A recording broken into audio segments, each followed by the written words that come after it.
kerjasama dalam bisnis internasional, menjelajahi landscape bisnis global yang kompleks, di mana kolaborasi dan kemitraan adalah kunci untuk mencapai kesuksesan.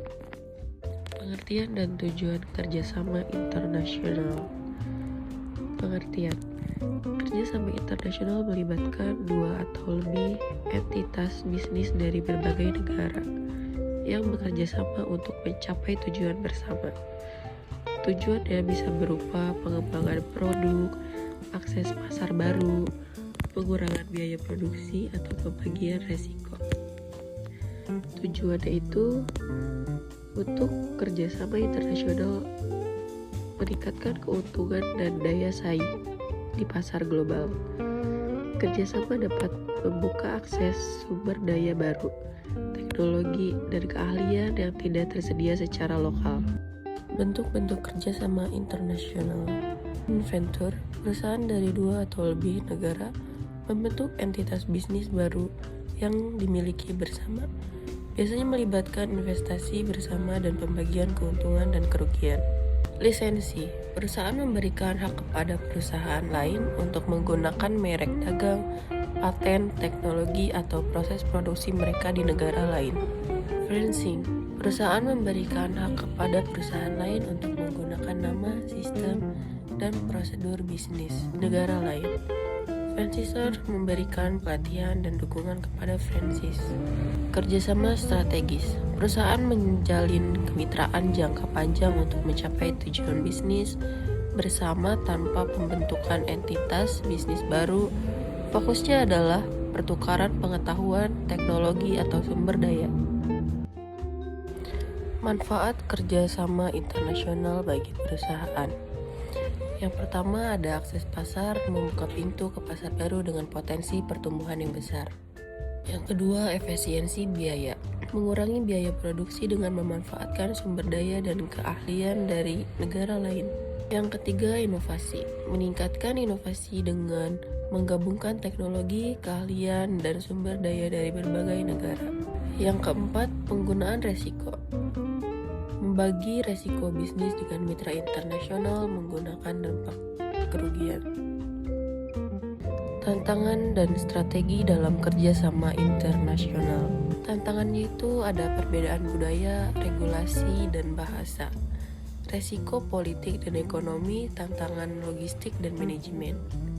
Strategi, riset pasar yang kohesif, membangun hubungan jangka panjang dan mitra yang terpercaya, mengadopsi pendekatan fleksibel dan adaptif, memanfaatkan teknologi untuk komunikasi dan kolaborasi yang efektif. Strategi bisnis internasional. Strategi bisnis internasional merupakan hal yang penting bagi perusahaan yang ingin berkembang di pasar global. Dalam prestasi ini, kita akan membahas beberapa aspek penting dari strategi bisnis internasional. Pentingnya strategi bisnis internasional. Peningkatan akses pasar.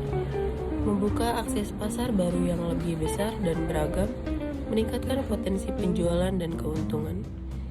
Definisi resiko, melepaskan ketergantungan pada suatu pasar dan mengurangi resiko akibat fluktuasi ekonomi atau politik. Keuntungan berskala, meningkatkan biaya produksi yang lebih rendah, memungkinkan perusahaan untuk menawarkan harga yang lebih kompetitif. Pengembangan keahlian, membuka akses ke sumber daya manusia dan pengetahuan yang lebih luas, meningkatkan inovasi dan efisiensi. Faktor-faktor yang mempengaruhi strategi bisnis internasional. Yang pertama, faktor ekonomi, di mana tingkat pertumbuhan ekonomi, inflasi, suku bunga, nilai tukar mata uang, dan struktur pasar. Yang kedua ada politik, stabilitas politik, kebijakan perdagangan, regulasi, dan perjanjian internasional. Yang ketiga ada faktor dan budaya, budaya konsumen, nilai-nilai gaya hidup, dan tingkat pendidikan. Yang keempat ada faktor teknologis, perkembangan teknologi, infrastruktur, komunikasi, dan adopsi teknologi baru. Pilihan strategi bisnis internasional. Kepemimpinan biaya fokus pada pencapaian biaya produksi terendah untuk menawarkan produk atau jasa dengan harga kompetitif. Diferensiasi membedakan produk atau jasa dari pesaing melalui kualitas, desain, fitur, atau layanan pelanggan yang unggul. Fokus memfokuskan pada segmen pasar tertentu dengan kebutuhan spesifik seperti niche market atau pasar regional. Global menawarkan produk atau jasa yang sama dengan di seluruh dunia, sedikit modifikasi untuk menyesuaikan dengan pasar lokal. Tantangan dan peluang dalam implementasi strategi bisnis internasional. Yang pertama ada perbedaan budaya, di mana memahami budaya dan perilaku konsumen di pasar target. Yang kedua ada regulasi dan kebijakan. Harus memenuhi persyaratan hukum dan regulasi di setiap pasar. Yang ketiga ada komunikasi dan bahasa. Mengkomunikasikan pesanan dengan efektif dalam bahasa, gaya, dan yang tepat. Keempat ada manajemen logistik, rantai pasok, di mana menyelaraskan operasi dan rantai pasok global. Yang kelima konflik dan persaingan, menangani persaingan global dan tantangan politik.